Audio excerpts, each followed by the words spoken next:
Nicaragua vive una crisis política y social muy profunda.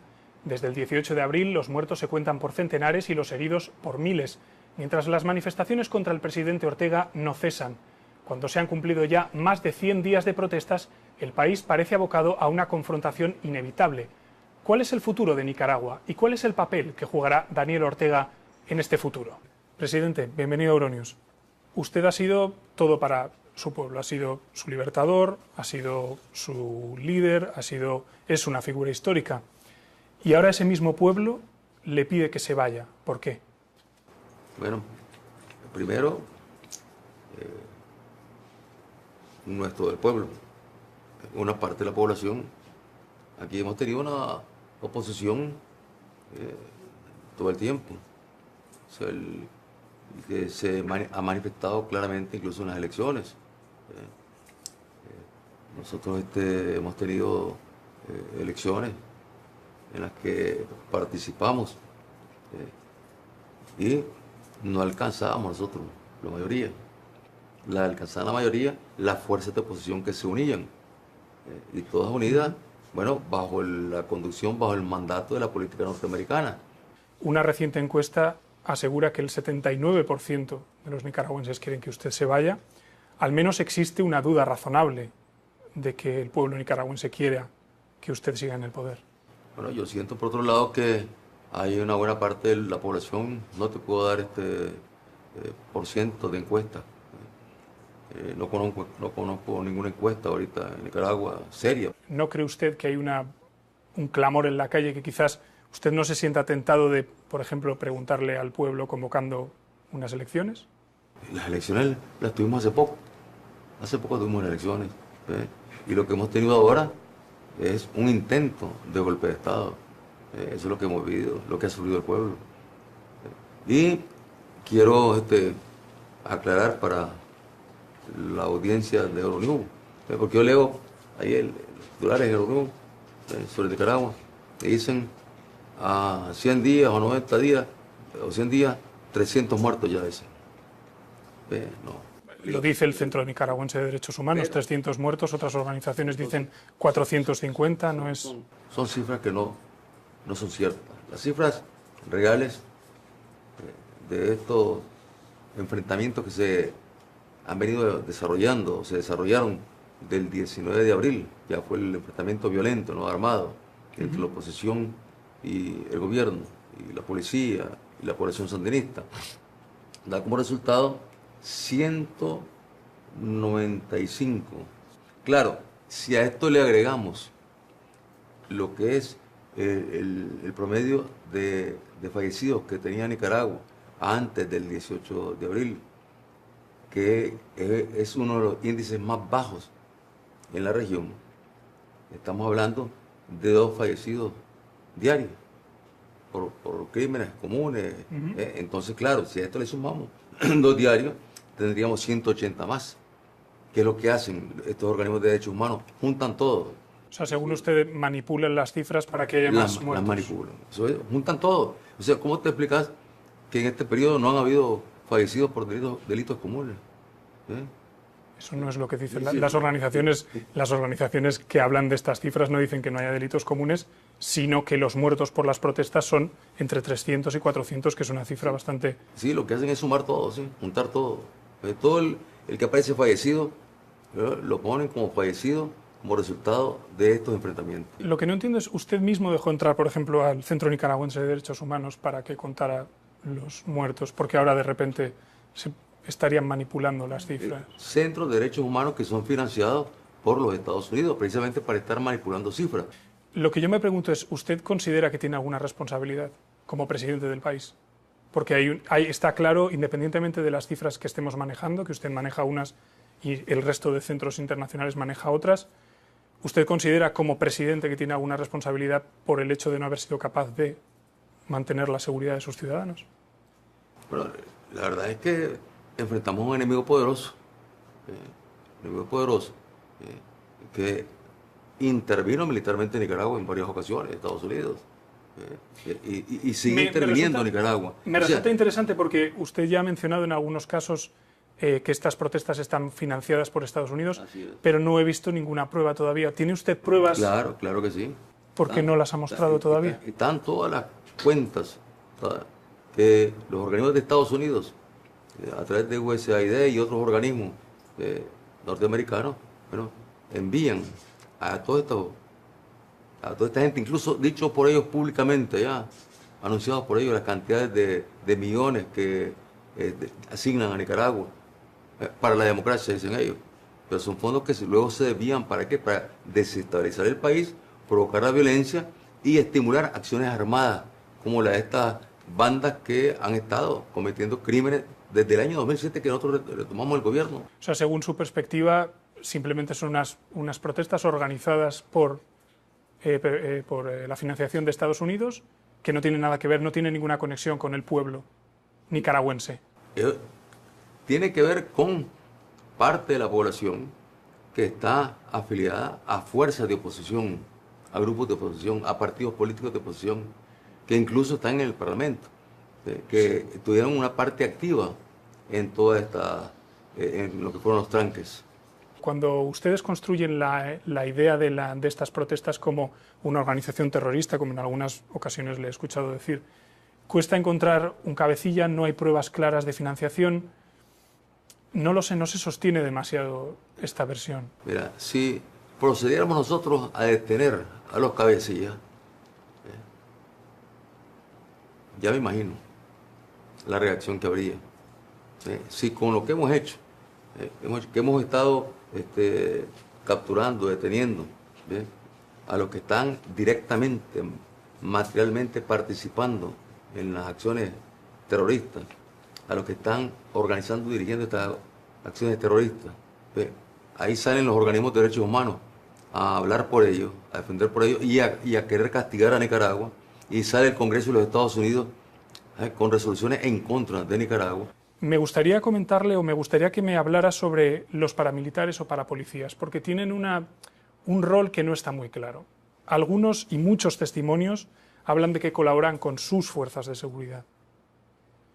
Y son personas que cometen crímenes, o que ha habido testimonios de que prácticamente, bueno, por ejemplo, Amnistía Internacional habla de ejecuciones extrajudiciales. O sea, Amnistía Internacional no ha presentado una sola prueba. Lo que sí está claro, de forma pública, cómo grupos paramilitares organizados por los golpistas, por la derecha, han asesinado en los tranques, incluso han filmado los asesinatos, han torturado primero a jóvenes o ciudadanos, los han torturado por ser sandinistas simplemente. Los torturan y luego los asesinan y después les pegan fuego y bailan alrededor de ellos. Es una cosa totalmente de terrorismo. Y Amnistía Internacional no dice una palabra sobre eso. Y la CIDH no dice una palabra sobre eso. Cuando también agarran a un policía y le hacen lo mismo y lo queman. O sea, sacan las tomas en los videos. Vos podés buscar eso en los videos, cómo torturan ellos a la gente. Es que hay muchísimos ejemplos de que estos paramilitares colaboran con sus fuerzas de seguridad. Es que hay la BBC fue a una localidad nicaragüense y habló con estos paramilitares y decían que colaboraban con la policía sin ningún tipo de vergüenza, con lo cual... No, aquí tenemos lo que se llama la policía voluntaria. No, pero estos eran personas enmascaradas, no eran policías voluntarios, porque los policías voluntarios no van enmascarados, imagino. No, el policía voluntario en operaciones especiales y la misma policía en operaciones especiales va enmascarada en tiempo normal. Incluso hay países, aquí mismo en América Latina, donde hasta los jueces tienen que ir enmascarados para que luego no los asesinen. O sea, estas personas que se definían ellos mismos como parapolicías simplemente igual eran policías voluntarios, eso es lo que quiere decir. Así es, son policías voluntarios. Si usted se volviera a sentar otra vez en una mesa de diálogo, habría la posibilidad, ¿cuáles son sus líneas rojas? Por ejemplo, marcharse del poder es algo que usted no podría aceptar en ningún caso, convocar elecciones es algo que no podría aceptar en ningún caso. ¿Cuáles son sus líneas rojas para dialogar con la oposición? Bueno, primero, consolidar la paz. Hay que consolidar la paz. Tenemos el compromiso de hacer justicia también. Si se consolidara la paz, ¿usted estaría dispuesto a convocar elecciones. Ese es el... Es que aquí tenemos normas constitucionales que establecen periodos electorales. Nuestro periodo electoral culmina en el año 2021, que es cuando se realizan nuevamente elecciones en Nicaragua. En los procesos para la paz en que yo he participado, aquí en Centroamérica, por ejemplo, cuando estaba la guerra en El Salvador, en Guatemala, en Nicaragua, nunca se planteó que había que adelantar elecciones. Perdone que le repregunte, pero es que me gustaría una respuesta. ¿Usted no se plantea en ningún caso, en ningún momento del diálogo, su renuncia o adelantar elecciones? Porque adelantar elecciones también es constitucional. En Centroamérica no se ha dado esto. En Colombia, cada era un proceso de paz, nunca se planteó adelantar elecciones. Y con toda la sangre que había corrido en Centroamérica, nunca se planteó adelantar elecciones. O sea, que usted no se lo plantea. No, me lo han planteado, eso sí. Claro, la oposición lo ha planteado, me lo han dicho. Incluso me han dicho que tengo que irme ya. Lo vienen gritando desde el 19 de abril. Usted no se lo plantea en ningún caso. No me lo planteo. Yo creo que por el bien del país, por la estabilidad del país, para el largo plazo, sería un presente gravísimo.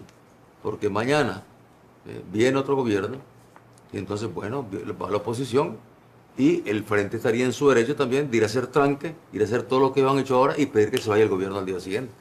Entonces estaríamos sentando un precedente peligroso, que basta ir a hacer una oposición violenta, ir a trancar el país y entonces se logra derribar un gobierno. O sea, sería un país metido en la anarquía y en el caos. O sea, ¿es usted o la anarquía? ¿Cómo? ¿Es usted o la anarquía? Eso es lo que me está planteando. Porque... Sí, o sea, seguir ese camino es abrir las puertas a la anarquía en Nicaragua, es lo que yo digo. Y eso no conviene al país.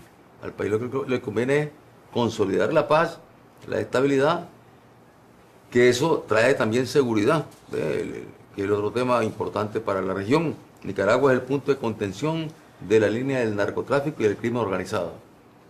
Una ruptura de Nicaragua, sencillamente, bueno, estaría tomado por el narcotráfico y el crimen organizado toda la región.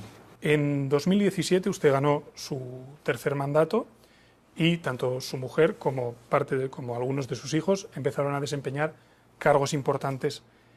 ¿Por qué su familia y su gobierno están tan entrelazados? Primero, la única que ha ocupado un cargo importante es la compañera como militante sandinista. Yo la conocí como militante sandinista a ella. Yo no la conocí en el campo personal. Entonces, yo la encontré a ella en el Frente Sandinista. Y como militante sandinista, pues tiene derecho a optar a un cargo. Primera vez que ella ocupa un cargo. Mis hijos están dedicados a la televisión, están dedicados al periodismo, eso estudiaron. O sea, bueno, están dedicados también al petróleo. No, ninguno. Bueno, ninguno. Eso es lo que dicen nuestros adversarios. Sencillamente, primero, nosotros no somos un país petrolero. Aquí los que manejan la operación petrolera son las grandes empresas transnacionales. Y luego lo que ha habido es una cooperación de Venezuela en el campo del petróleo que no tiene nada que ver con lo que es una operación mercantil. Bueno, pero es una relación con el petróleo, aunque ustedes... Sí, pero esa no la han manejado mis hijos. Porque hay una sensación de que las diferencias entre su gobierno, por eso se lo pregunto, entre su gobierno y su familia están un poco... Yo conozco la experiencia de la dinastía aquí en Nicaragua. Somoza, fundador de la dinastía, impuesto por gringo, ¿no? Luego Somoza, ¿qué hizo? Mandó a su hijo a West Point y luego lo nombró jefe de la guardia, jefe del ejército. A su otro hijo, lo mandó a estudiar a Estados Unidos y luego lo nombró diputado en la Asamblea Nacional. Presidente, yo entiendo que Somoza creó una dinastía, pero estamos hablando de Nicaragua en 2018. Estamos hablando de Nicaragua. Y lo que le pregunto es sobre el malestar que existe en la población, y esto no me lo puede negar. No hay país del mundo donde una parte de la población no tenga malestar. Sí, pero malestar porque haya muchos miembros de su familia dentro del gobierno manejando cuestiones importantes, no son tantos los gobiernos. Que eso es falso, es falso. ¿No cree que es un problema que haya tanta conexión entre diferentes estamentos del Estado, su familia y su gobierno. A eso me refería. No que sean altos cargos del... No, pues es que simplemente ellos están en canales de televisión. O sea, ¿qué delito es? No tienen derecho a trabajar en televisión, no tienen derecho a hacer el periodismo. Que porque hacen un periodismo a favor del, identificado con los esfuerzos que hacemos nosotros por la paz, por el progreso, por el bienestar, eso es malo, eso es malo. Otro de los motivos de malestar que se ha podido escuchar, por lo menos, por supuesto, en las personas que se oponen a usted, es que desde 2011 especialmente usted está realizando esfuerzos para perpetuarse en el poder. Por ejemplo, con la interpretación de la decisión con la decisión del Tribunal Constitucional de que usted se pudiera presentar una de nuevo. ¿No entiende tampoco este malestar? Primero, aquí en Nicaragua, partimos del principio de una constitución que nació con la revolución en el año 1984. Nosotros llegamos en el 79 y se decía que nunca íbamos a dar el gobierno. Fuimos a elecciones en el 84, ganamos las elecciones. Fuimos a elecciones en el 90, no ganamos las elecciones. Y entregamos el gobierno. Es decir, se dio la primera transición pacífica en la historia de Nicaragua, de una fuerza política a otra, porque a lo largo de la historia de Nicaragua esto ha sido de guerra.